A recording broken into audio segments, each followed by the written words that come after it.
Eleanor Chambers never expected her genealogical research to lead her into the heart of a clandestine operation. She had travelled to Honeycrest Hollow, a small town known for its honey-sweet orchard blossoms and gentle hills. Nestled away from any major highways, the town promised tranquility, a place where shutters clacked lazily in the wind and neighbours exchanged pies over fences. For years, Eleanor had tracked down elusive branches of family trees. Her quiet, studious nature perfectly suited her line of work. She had come to Honeycrest Hollow to investigate the ancestry of a local family, the Abernathys, whose roots ran deep in this corner of the countryside. Honeycrest Hollow greeted her with its hallmark charm. Colourful front gardens lined the roads. Tulips, daffodils and daisies, all in brilliant blooms. The locals smiled easily, calling out greetings from porches and front yards. Eleanor felt a soft pang of nostalgia for hometown traditions she had barely had the chance to experience while growing up. Her plan was to spend a few weeks here and then move on to the next genealogical project. But that was before an intriguing find in the Abernathy family's dusty attic captured her imagination. On her second day in Honeycrest Hollow, Eleanor was in the midst of sifting through musty boxes up in the attic of the Abernathy ancestral home. Cobwebs clung to the rafters, and the air smelled faintly of lavender, as if someone had once scattered dried sprigs to ward off moths. Between breathy sneezes, she carefully opened a wooden chest. She expected the familiar: birth certificates, tattered pictures, maybe old baptism records. Instead, she discovered a stack of slim diaries tied together with fraying twine. Their covers were stiff with age and small enough to slip into a coat pocket. The diaries belonged to Marjorie Abernathy, who, according to the genealogical records, had lived in Honeycrest Hollow during the 1930s and 40s. Curious, Eleanor settled on a rickety stool beneath a dim skylight and opened the first diary. She carefully turned the pages, her eyes lighting upon entries that spoke of errands, local gossip, and occasional family rifts. Then, about halfway through, she found a reference to secret shipments. The diary pages had become cryptic, as though Marjorie expected only friend or family to read. At first, the entries mentioned a local orchard and a hush-hush activity after sundown. Further pages revealed talk about a hidden passage, rumoured to snake beneath the orchard fields. Eleanor realised she had stumbled onto something more than just ordinary small-town gossip. She was so enthralled that the passing time escaped her.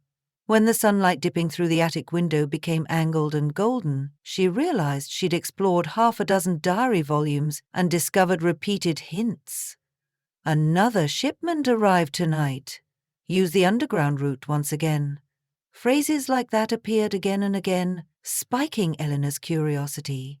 What could have been so secret that it required sneaking around in the darkness? Eager for more context, Eleanor carried the diaries down from the attic.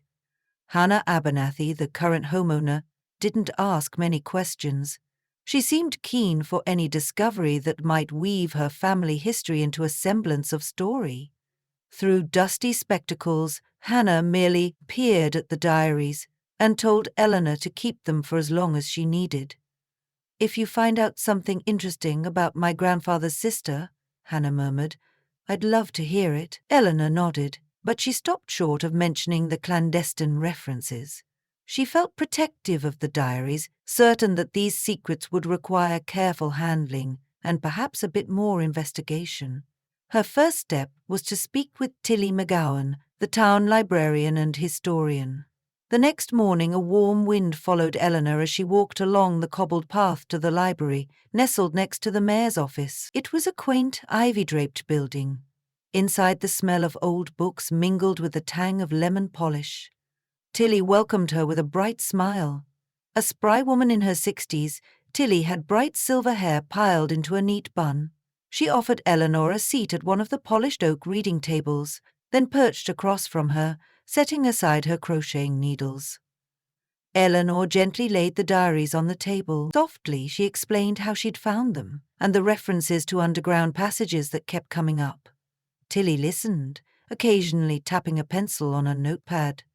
"I recall a few old rumours," Tilly said, carefully selecting her words, "that there might have been bootleggers in these parts during Prohibition. But from what you're describing, this might be something more. Smuggling, possibly. Or even clandestine shipping for the war effort." Eleanor frowned at the diaries. "The earliest entries are from about 1931, the later ones from the early 40s. That time period could align with Prohibition, but Marjorie's tone makes it sound as if she was involved in something bigger than whiskey runs." Tilly studied one of the diaries, her forehead creasing in thought. "There is a local legend about an old orchard that might have been used as a cover for questionable deliveries. The orchard is on the southwestern edge of town. I can't recall its name, but it's been out of operation for decades." Pursing her lips, Tilly rummaged through an index card drawer behind her desk. "I'll have a look in our historical records. Meanwhile, you might visit the orchard site yourself. See if anything remains from back then." Hungry for answers, Eleanor thanked her and headed for the orchard. According to Tilly's instructions, she followed a meandering road beyond a cluster of old farmhouses. The final stretch was overgrown with tall grass and winding vines that snagged at her ankles. Soon enough, the orchard came into sight. Spindly apple trees, many of them rotted or hollow, stood in sad disarray. Their limbs looked like crooked arms under the midday sun. Above them, a few crows circled, cawing in faint disapproval of the intruder. It was as if time had forgotten this patch of land, leaving it to languish. She wandered among the trees, surveying the area. Rotted crates lay in a half-buried heap in one corner. A rusted wheelbarrow leaned against a collapsing shed.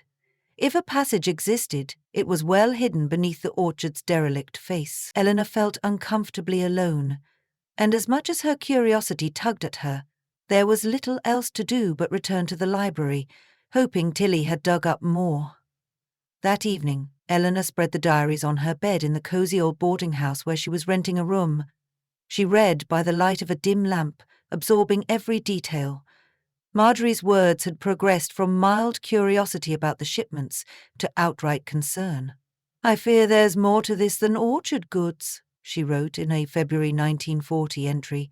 "They move these crates so late at night that no one sees, and only a handful of us know of the subterranean route."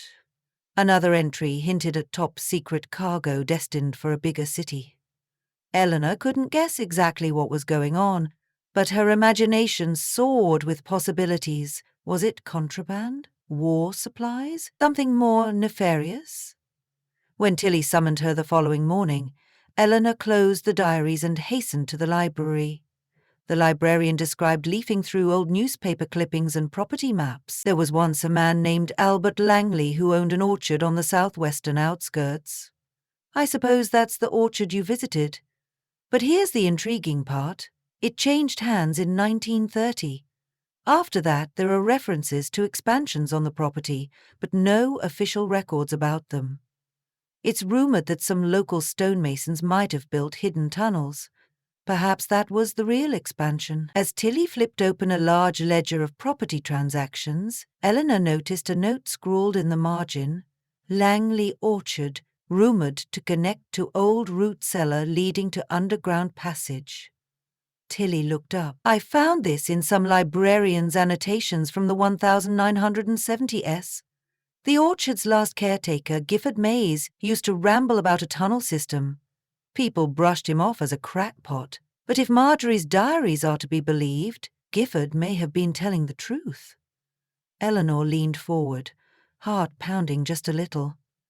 "Do you know what became of Mr. Mays? Is he still around?" Tilly shuffled through some loose sheets. "He'd be very old if he were alive. Let's see. He died in 1980. No children. But he had a niece, Molly Jenkins, who lives in a little brown house at the north end of town. She might have some old records or personal letters.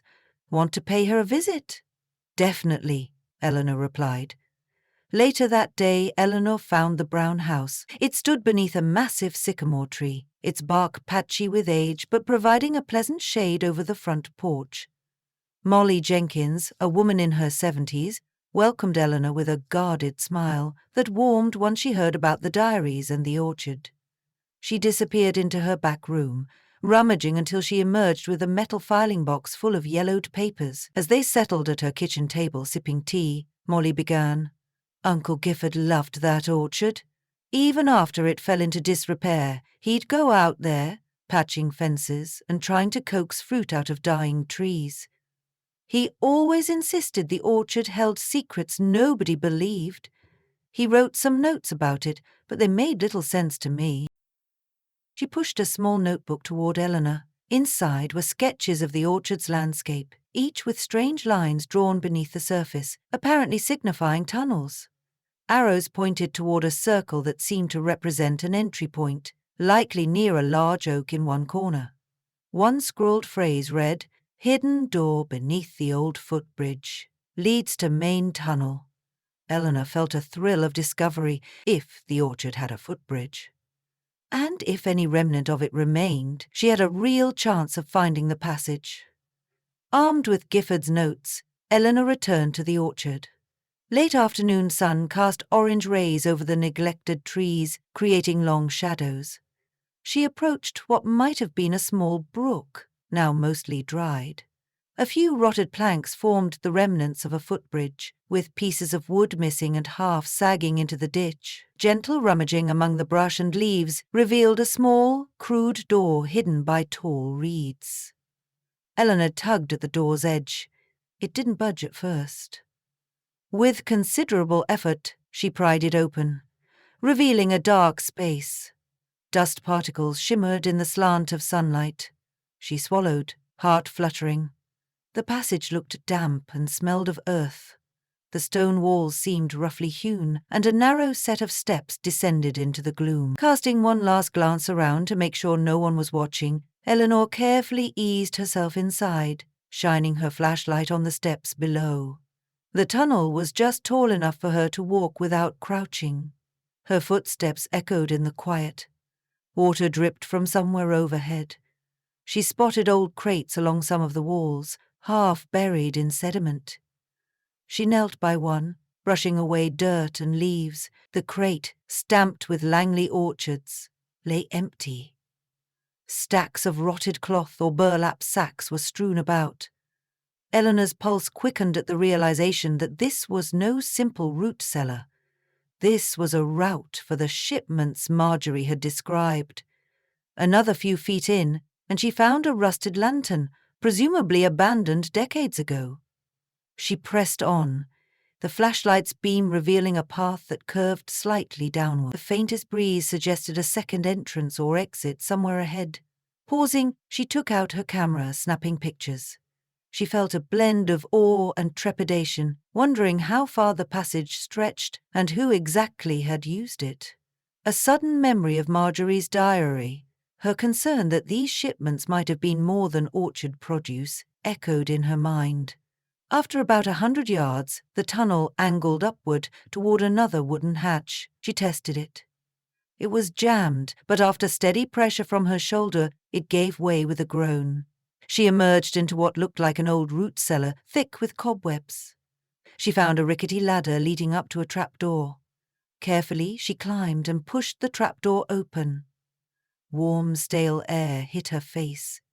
Hauling herself up, she discovered a ramshackle barn or shed with missing planks in the walls. The orchard sprawled behind her. She guessed she was close to the orchard's far boundary line.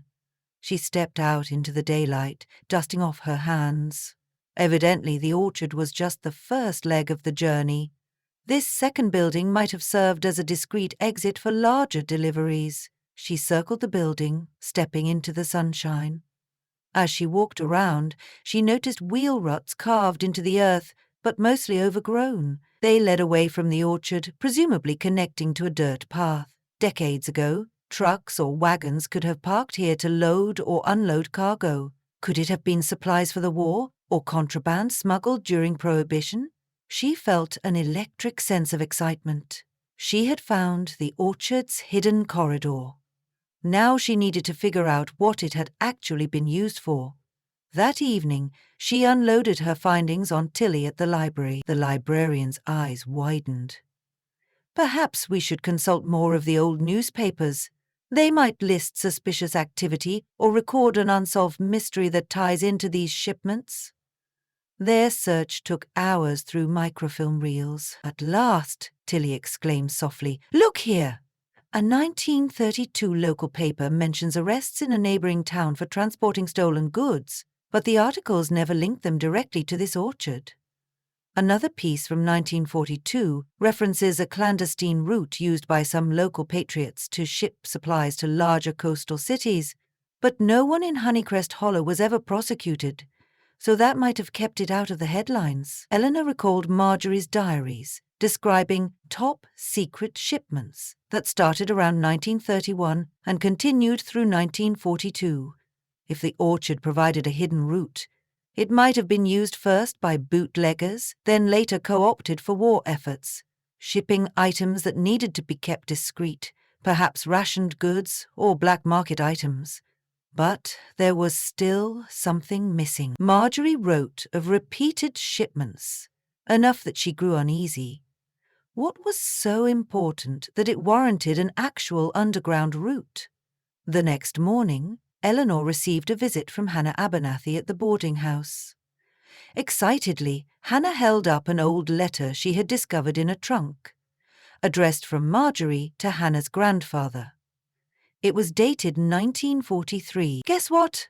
It mentions that Marjorie was proud to have helped the cause. She says it was the only way to do her part without going overseas. Eleanor read the letter. In it, Marjorie described how shipments included medicine, spare parts, and possibly even confidential communications that needed to be transferred quickly and inconspicuously to ports for transport to the front lines. Her diary's vague references to her fear may have been due to the risk of infiltration or sabotage. If enemy operatives discovered the route, the ramifications could be dire. Eleanor felt both relieved to see a noble side to the orchard's secret past and unsettled that it had taken so many decades to come to light. Though references to smuggling during Prohibition might have also existed, it seemed that by the late 30s at least, a chunk of the operation was dedicated to aiding the war. Theo Orchard's clandestine route was a small piece of that enormous puzzle, but a crucial one. Spurred by these revelations, Eleanor felt compelled to further document her findings. She spent hours cataloguing each diary entry and writing notes that compared the timeline of historical events with Marjorie's accounts. One diary entry from 1941 struck her deeply. "I hear that the cargo tonight includes letters for families who must not know the sender's station, nor can the censors see. They're smuggled out through our orchards underground to the port. We do this quietly, bravely, for them." Marjorie's words held heartache, fear, and resolve. She was clearly an unsung hero in her way, helping families stay connected during tumultuous times. Word of Eleanor's discovery slowly trickled through Honeycrest Hollow, in part due to Tilly's excitement. A few curious neighbours asked discreet questions at the bakery, where Eleanor often stopped for scones. The store owner, Mrs. Bateman, a vivacious woman in her 50s, pulled Eleanor aside one morning with a conspiratorial whisper. "You're solving a mystery, dear, aren't you? We don't get many mysteries around these parts. Let me know if you plan a big reveal. I'll bake you a special pie to celebrate." Eleanor promised she would, though she felt a hint of self-consciousness at the sudden publicity. Days rolled on, each new clue adding depth to the story. Eleanor found herself growing attached to Honeycrest Hollow. She adored the neighbours' kindness, the slower rhythms of life, the orchard's timeless hush even in its decayed state, and most of all the sense of participating in something meaningful. She wondered if she too would become a footnote in the town's vibrant history. Research had always been her refuge, a way to piece together lives lived long before hers, but this discovery awakened a fresh sense of wonder and responsibility. Marjorie Abernathy was no longer a stranger from the past.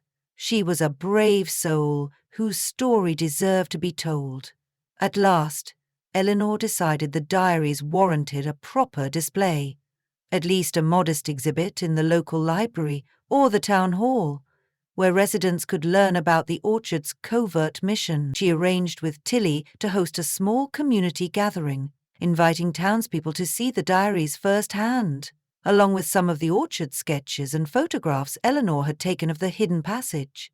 Letters from Marjorie's trunk were included as well, bridging the gap between rumor and reality. On the day of the gathering, folding chairs were set up in the library's reading room. Sunlight streamed through the tall windows, illuminating a crowd of about 30 curious onlookers. Tilly introduced Eleanor as Honeycrest Hollow's own genealogical detective, which drew a round of good-natured laughter. Nervous but determined, Eleanor described her findings: Marjorie's diaries mentioning the orchard, the cryptic references to Shipments, the clandestine tunnel system she located with Gifford May's notes, and the evidence pointing to a mix of war deliveries and possibly earlier illicit dealings. She displayed pictures of the hidden passage, emphasizing how it connected the orchard to what was once an outlying barn. Murmurs swept through the audience, especially among older residents who recalled hearing scraps of gossip in their youth. When Eleanor read an excerpt from Marjorie's diary describing the courage it took to continue these secret efforts, many wore gentle smiles of admiration. Marjorie's role and the orchard's function in quietly aiding the war felt both mysterious and profoundly moving. After her presentation, the audience clapped warmly. A few men in their 80s approached, offering recollections they'd heard from grandparents, filling in small gaps. One woman explained her mother recalled men in big coats riding wagons at midnight. Another hinted that the orchard shipments might have been crucial in delivering refined honey to ration-starved towns, though that rumor lacked corroborating evidence. Still, through all these shared memories, one message stood out. The orchard's secret passage was real, and its hidden history had shaped the town in ways they were only just beginning to understand. In the following weeks, Eleanor continued working with Tilly and Hannah. They compiled all the papers, diaries, and newly uncovered recollections into a concise archive for the library. Tilly tackled the official side, labeling manila folders and writing concise summaries for each piece of evidence. Eleanor created a small display in the library's foyer, including a battered orchard crate and a copy of one of Marjorie's diary pages, protected behind glass. Visitors stopped to read about Honeycrest Hollow's secret passage, remarking how they had always wondered if the orchard's ghost stories might hold a kernel of truth. Meanwhile, the orchard itself was given renewed attention. At the urging of the town council, a plan was floated to clean up the orchard property and possibly restore a few sections for historical tourism. Others proposed sealing the underground passage for safety. There was talk of preserving it as a heritage site, a testament to the quiet bravery of ordinary citizens. Whatever the outcome, Eleanor felt she had made a genuine contribution to Honeycrest Hollow's legacy. She hoped that, in time, the orchard would once again bloom, not for covert shipments, but for the sweet joy of apples and honey. As her originally scheduled departure date approached, Eleanor recognized how much she would miss the place. Each morning's hustle-warm greetings, fresh air scented with orchard blossoms, even the gentle creak of the library's old doors had woven itself into her routine. Hannah's family tree had grown to a cohesive tapestry, thanks in large part to the diaries. Between genealogical charts and the orchard's secret story, Eleanor had uncovered far more than she'd ever expected. The night before she planned to leave, the townspeople organized a small farewell gathering at Mrs. Bateman's bakery. Red and white checkered tablecloths adorned a few extra tables set out front. String lights twinkled overhead. People brought pies, cookies, jams, and more. Tilly offered a short toast praising Eleanor's diligent detective work. Hannah, shyly stepping forward, thanked Eleanor for reintroducing her family's past to the present. Several neighbors expressed their gratitude for breathing new life into the orchard's significance. In response, Eleanor raised her glass of homemade lemonade, feeling that warmth and closeness she had often lacked in bigger cities. "Thank you," she said. "This town allowed me to do what I love most, bringing hidden stories to light. The orchard might have been lost forever if not for Marjorie's diaries. I'm honored to have met such wonderful people and learned about such a remarkable piece of history." With those words, she felt the gentle hush of the moment settle over her. She glanced at the diaries lying on the table, safely returned to Hannah's family. In them lived Marjorie's steady, if secretive voice, a woman preserving the memory of what might have been forgotten. Around Eleanor were friendly faces, folks from all walks of life who had come together to celebrate their town's curious past. When the goodbyes ended and the laughter had died down, Eleanor strolled out under the star-filled sky, heading back to her room at the boarding house. She thought about how, in every genealogical quest, she hoped to find more than just dates and names. She wanted stories brimming with joy, sorrow, courage, and hope. Here in Honeycrest Hollow she had found it all, and more. The orchard's underground passage would remain a secret no longer, its mystery revealed for generations yet to come. And Marjorie Abernathy's clandestine nighttime journaling, once hidden away in dusty diaries, would forever be part of Honeycrest Hollow's cherished lore. As she locked her suitcase the next morning, Eleanor felt a tug at her heart. Leaving didn't feel quite right, but her work was done. Perhaps one day she would return, maybe for a festival celebrating the orchard's historical significance, or just to walk through the blossoming trees that in time might stand again as proud symbols of the town. For now, she carried the sense of accomplishment and a gentle longing. Honeycrest Hollow had welcomed her as an outsider and embraced her like a friend, and in return she had done her best to honor the memories of brave souls who once trod midnight tunnels, trusting in a quiet orchard to shield their secret cargo from prying eyes. The train whistle blew just after noon, signaling her departure. Tilly, Hannah, and a smattering of other kind souls who had become her friends waved from the small station platform. Holding the diaries in her heart, if not in her hands, Eleanor smiled back. It was a farewell, but also a promise. Stories never truly end. They wait, patiently, for someone with curiosity and kindness to discover them once more.